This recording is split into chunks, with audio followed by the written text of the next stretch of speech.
Las horas de la pasión. Escrito por Luisa Picarreta.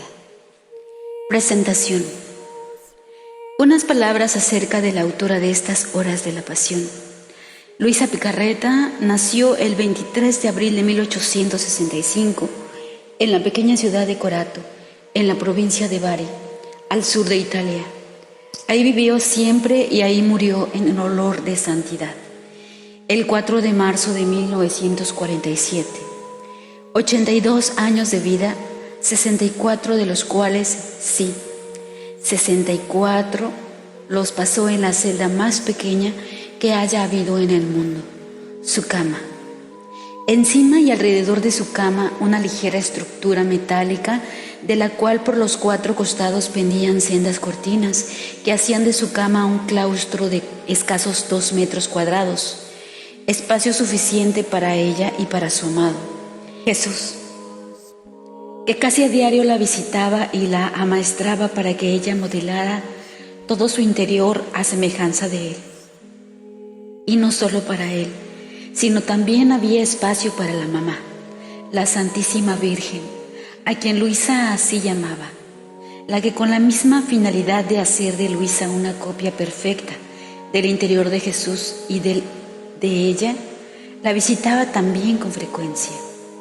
Luisa estuvo siempre bajo la potestad de la señora Obediencia, ante la que siempre se doblegó y sometió, y que desde el obispo le venía por medio del confesor en turno.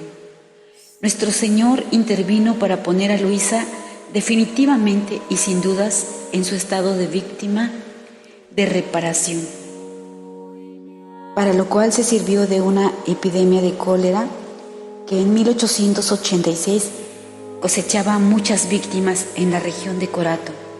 Jesús le pidió que aceptara un estado de sufrimientos para poner fin a aquel flagelo, y habiendo aceptado Luisa, después de 3 días de sufrimientos, desapareció el cólera que desde meses antes escondía. Cuando ella tenía 21 años, su nuevo confesor, don Michel de Benedictis, para conocer, probar y discernir su espíritu, le impuso por primera cosa que, si debía sufrir, debía primero pedirlo a la obediencia. Un año después, Jesús le pidió ofrecerse a sufrir, pero no ya a intervalos como en el pasado, sino de modo continuo, y todo para reparar a la divina justicia, demasiado airada, y evitar a los hombres tantos castigos que cada vez más merecían y que estaban a punto de llover. Luisa hizo saber estos deseos de Jesús al confesor y le pidió que le diera la obediencia, pues debía sufrir por un cierto tiempo, que ella pensaba fueran 40 días. El confesor consintió y Luisa quedó así definitivamente en cama desde los 22 años, en el otoño de 1887, y aún debió vivir por otros 60 años, 60, en su celda, pues la obediencia le venía renovada, y los vivió así sin haber estado nunca enferma de nada, y sin que jamás presentara llaga alguna debido a su estado. Se inició entonces una nueva cadena de gracias singulares. Jesús se hacía ver frecuentísimamente disponiéndola a los desposorios místicos y llevándola a una perfecta conformidad con la voluntad de Dios. Jesús continuó preparándola para otros desposorios, los desposorios de la cruz, y una mañana, mostrándose crucificado, le comunicó los dolorosísimos estigmas de su pasión. Pero consintiendo los deseos de Luisa de dejárselos invisibles, ninguna señal externa le dejó.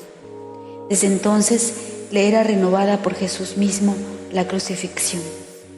Luisa, que se veía consumar por un hambre insaciable de sufrir, años más tarde debió aprender que todo, voluntad de sufrir y aún el deseo de ver sensiblemente a Jesús, todo debía morir en la divina voluntad.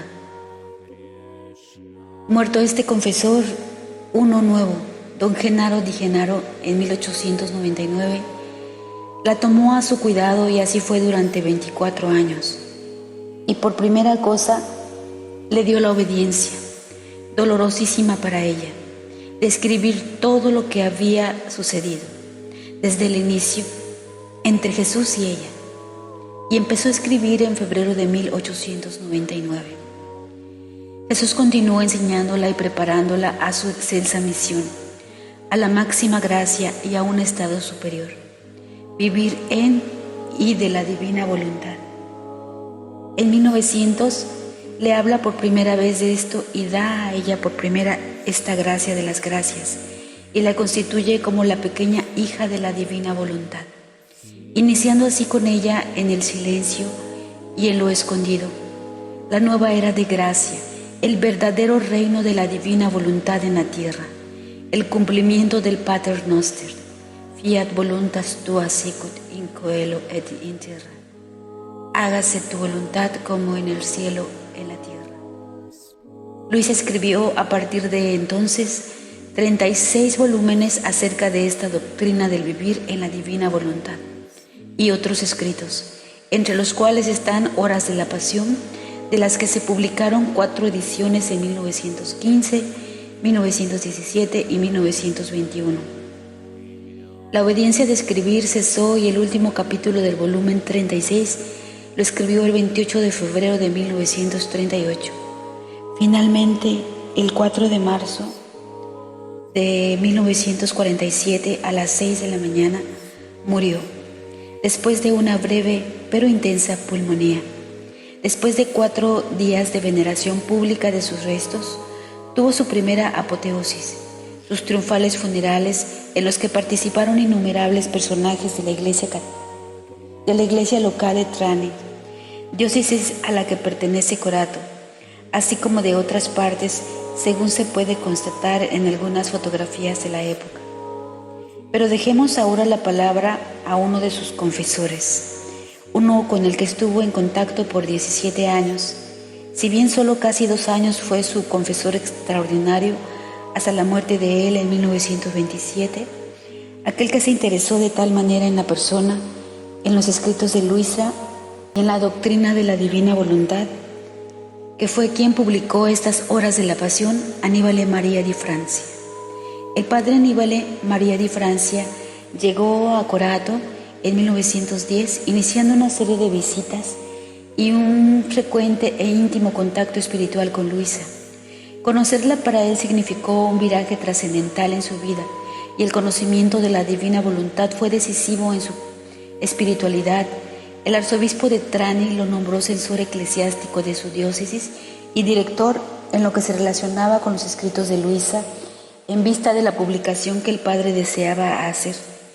Entonces el padre de Francia se dedicó con todos sus deseos y energías a la publicación de estas Horas de la Pasión, para las que escribió una larga introducción e hizo 4 ediciones, siempre con el imprimatur y el nihil obstat. El padre, como censor de los escritos de Luisa, obtuvo del arzobispo de Trani el imprimatur para los primeros 19 volúmenes escritos por Luisa, que eran los que a la sazón había escrito. Dejémosle pues la palabra a él, transcribiendo parte del válido testimonio que de Luisa dejó escrito. Ella quiere vivir solitaria, oculta y desconocida. Por ninguna razón habría puesto por escrito las íntimas y prolongadas comunicaciones con Jesús adorable desde su más tierna edad hasta hoy, y que continúan quién sabe hasta cuándo, si nuestro Señor mismo no la hubiera obligado, ya sea directamente por Él o por medio de la santa obediencia de sus directores, obediencia a la que siempre se rinde con gran violencia por su parte, junto con una grande fortaleza y generosidad, porque el concepto que ella tiene de la obediencia le haría rehusar aún la entrada al paraíso. Y esto constituye uno de los más importantes caracteres de un espíritu verdadero, de una virtud sólida y probada. Y además se trata de 40 años en los que con la más fuerte violencia contra sí misma se somete a la gran señora obediencia, la que la domina. Esta alma solitaria es una virgen purísima, toda de Dios, objeto de singular predilección del divino Redentor, Jesús, nuestro Señor, que de siglo en siglo acrecienta siempre más las maravillas de su amor. Parece que de esta Virgen, a quien Él llama la más pequeña que haya encontrado en la tierra, desprovista de toda instrucción, Ha querido formar un instrumento apto para una misión tan sublime que ninguna otra se le pueda comparar. Esto es para el triunfo de la divina voluntad en la tierra, de conformidad con lo que está dicho en el Pater Noster. Fiat volutas tua sicut in coelo et in terra. Esta Virgen del Señor, desde hace más de 40 años, desde que era adolescente y fue puesta en cama como víctima del amor divino, y durante todo este tiempo ha vivido una larga serie de dolores naturales y sobrenaturales, de embelesamientos de la caridad eterna del corazón de Jesús. Origen de dolores que exceden todo orden, ha sido una casi continua y alternada privación de Dios. A los sufrimientos del alma se agregan también los del cuerpo, todos originados por el estado místico, sin que ninguna señal aparezca en las manos, en los pies, en el costado o en la frente. Ella recibe de nuestro Señor mismo una frecuente crucifixión, y si Jesús no lo hiciera así, sería para esta alma un sufrimiento espiritual inmensamente más grande, y esta es otra señal de verdadero espíritu. Después de cuanto hemos dicho acerca de la larga y continua vida de años y años en una cama en calidad de víctima, con participación de tantos dolores espirituales y corporales, podría parecer que la vista de tal desconocida Virgen debería ser una cosa dolorosa y afligente, pues sería ver a una persona que yace con todas las señales de los dolores sufridos. Pero aquí hay otra cosa admirable. Esta esposa de Jesús crucificado, que pasa las noches en éxtasis dolorosos y en sufrimientos de todo género, al verla luego en el día, medio sentada en su cama, trabajando en sus bordados, nada se transparenta, ni lo más mínimo, de una que en la noche haya sufrido tanto. Ningún aire de extraordinariedad o de sobrenaturalidad. Se ve en todo con el aspecto de una persona sana, alegre y jovial. Habla, discurre y a veces ríe, si bien recibe a pocas personas amigas. No continúo más. La vida de esta Virgen esposa de Jesús es más celestial que terrena, y quiere pasarla en el mundo ignorada y desconocida, no buscando sino a Jesús y a su Santísima Madre, quien la ha tomado bajo su particular protección. Y para terminar esta presentación, diré que el padre Di Francia, que con tanto fervor publicó esta obra y cuyo testimonio acerca de Luisa en parte es reproducido, fue beatificado por el Papa Juan Pablo II el pasado 7 de octubre de 1990 y fue por él elogiado y puesto como ejemplo para los sacerdotes de nuestros días. José Luis Acuña, enero de 1991. Y fue canonizado el 16 de mayo de 2004.